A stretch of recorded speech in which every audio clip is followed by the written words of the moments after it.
Train up your child with all tenderness, affection, and patience.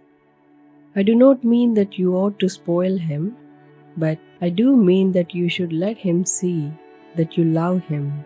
Love should be the silver thread that runs through all your conduct. Kindness, gentleness, long-suffering, forbearance, patience, sympathy, a willingness to enter into childish troubles, a readiness to take part in childish joys.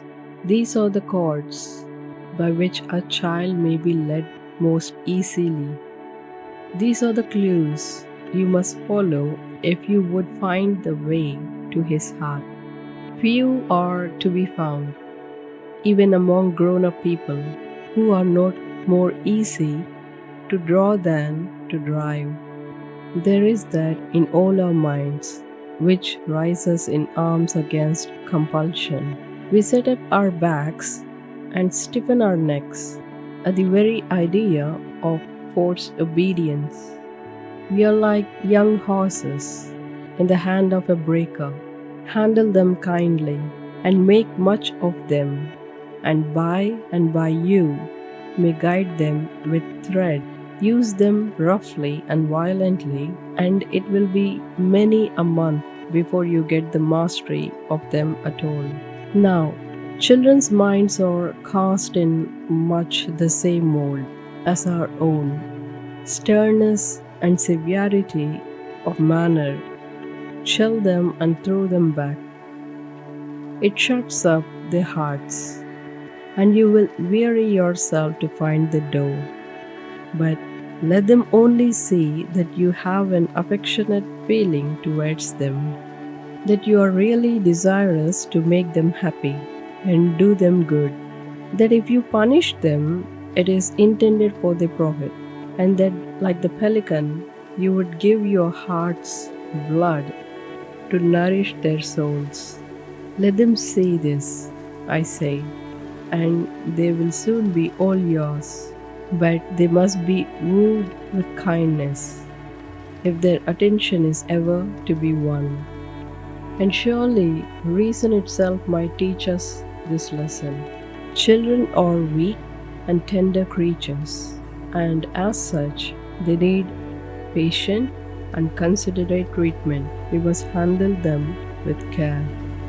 They are like young plants and need gentle watering, often but little at a time. We must not expect all things at once. We must remember what children are and teach them as they are able to bear.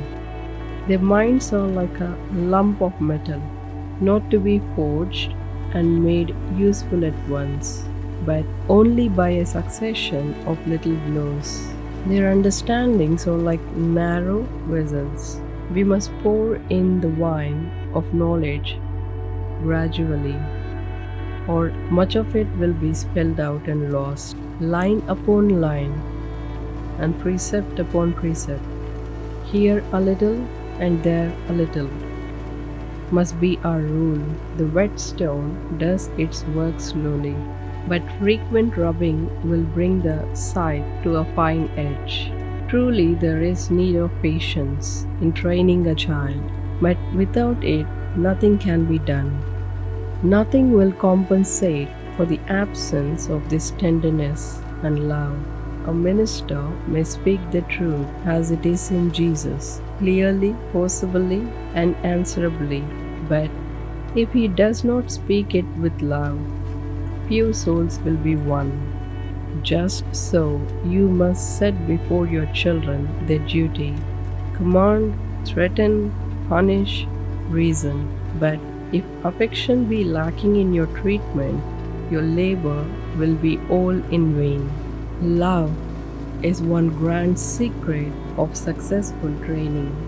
Anger and harshness may frighten your child, but they will not persuade the child that you are right.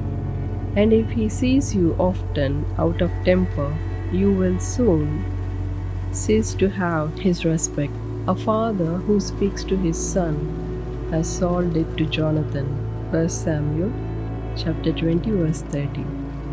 Need not expect to retain his influence over that son's mind. Try hard to keep up a hold on your child's affection. It is a dangerous thing to make your children afraid of you. Anything is almost better than reserve and constraint between your child and yourself, and this will come in with fear. Fear puts an end to openness of manner. Fear leads to concealment. Fear sows the seed of much hypocrisy and leads to many a lie. There is a mine of truth in Apostle's word to the Colossians. Fathers, provoke not your children to anger, lest they be discouraged. Colossians chapter 3 verse 21. Let not the advice it contains be overlooked,